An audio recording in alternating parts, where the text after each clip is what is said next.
Hello friends, welcome to my YouTube channel soul classes. आज आप सभी का हमारे इस वीडियो में फिर से स्वागत है। आज की इस वीडियो में हम सुनामी के बारे में तो पढ़ेंगे। तो चलिए हम देख लेते हैं सुनामी के क्या कहते हैं।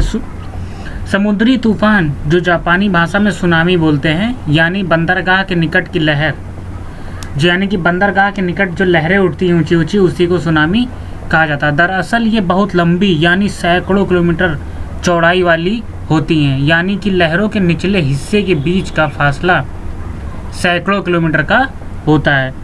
जब ये तट के पास आती हैं तो लहरों का निचला हिस्सा ज़मीन को छूने लगता है, इनकी गति कम हो जाती है और ऊंचाई बढ़ जाती है। ऐसी स्थिति में जब ये तट से टक्कर मारती हैं तो तबाही होती है। गति 420 किलोमीटर प्रति घंटे तक और ऊंचाई 10 से 18 मीटर तक, यानी खारे पानी की चलती दीवार कह लीजिए आप। अक्सर समुद्री भूकंपों की वजह से ये तूफान पैदा होते हैं। प्रशांत महासागर में बहुत आम है ये, मतलब ज़्यादातर सुनामी प्रशांत महासागर में आती है, पर बंगाल की खाड़ी, हिंद महासागर व अरब सागर में नहीं। इसीलिए शायद भारतीय भाषाओं में इनके लिए विशिष्ट नाम नहीं है। चलिए हम नीचे देख लेते हैं और प्रक्रिया। यह एक सुनामी का चित्रण है, या देख लीजिए आप, 19वीं सदी में आया था। समुद्र के भीतर अचानक जब बड़ी तेज हलचल होने लगती है तो उसमें तूफान उठता है, जिससे ऐसी लंबी और बहुत ऊंची लहरों का रेला उठना शुरू हो जाता है, जो ज़बरदस्त आवेग के साथ आगे बढ़ता है। इन्हीं लहरों के रेले को सुनामी कहते हैं। दरअसल सुनामी जापानी शब्द है, जो सु और नामी से मिलकर बना है। सु का अर्थ है समुद्र तट और नामी का अर्थ है लहरें, यानी कि समुद्र तट की लहरें। पहले सुनामी को समुद्र में उठने वाले ज्वार के रूप में भी लिया जाता रहा है, लेकिन ऐसा नहीं है। दरअसल समुद्र में लहरें चांद, सूरज और ग्रहों के गुरुत्वाकर्षण के प्रभाव से उठती हैं, लेकिन सुनामी लहरें इन आम लहरों से अलग होती हैं। जैसा कि हमारा यह 11 मार्च 2011 को भी यही हुआ था। इसका कारण क्या है सुनामी उठने का? तो सुनामी लहरों के पीछे वैसे तो कोई कारण होता है, कई कारण होते हैं, लेकिन सबसे ज़्यादा असरदार कारण है भूकंप। इसके अलावा ज़मीन धंसने, ज्वालामुखी फटने, किसी तरह का विस्फोट होने और कभी कभी उल्कापात के असर से भी सुनामी लहरें उठती हैं।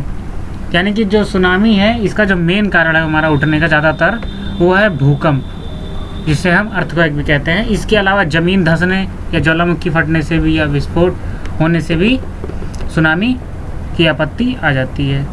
अब भूकंप देख लेते हैं। जब कभी भीषण भूकंप की वजह से समुद्र की ऊपरी परत अचानक खिसक कर आगे बढ़ जाती है तो समुद्र अपनी समांतर स्थिति में ऊपर की तरफ बढ़ने लगता है।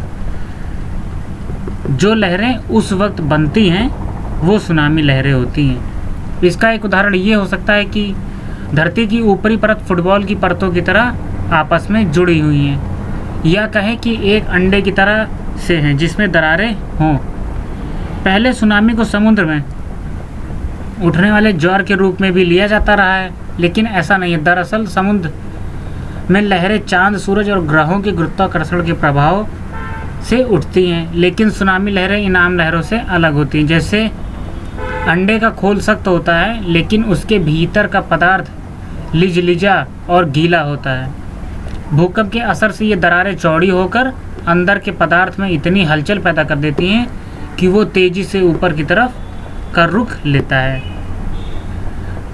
धरती की परतें भी जब किसी भी असर से चौड़ी होती हैं तो वो खिसकती हैं, जिसके कारण महाद्वीप बनते हैं। तो इस तरह ये सुनामी लहरें बनती हैं। लेकिन ये भी ज़रूरी नहीं कि हर भूकंप से सुनामी लहरें बने। इसके लिए भूकंप का केंद्र समुद्र के अंदर या उसके आसपास होना जरूरी है।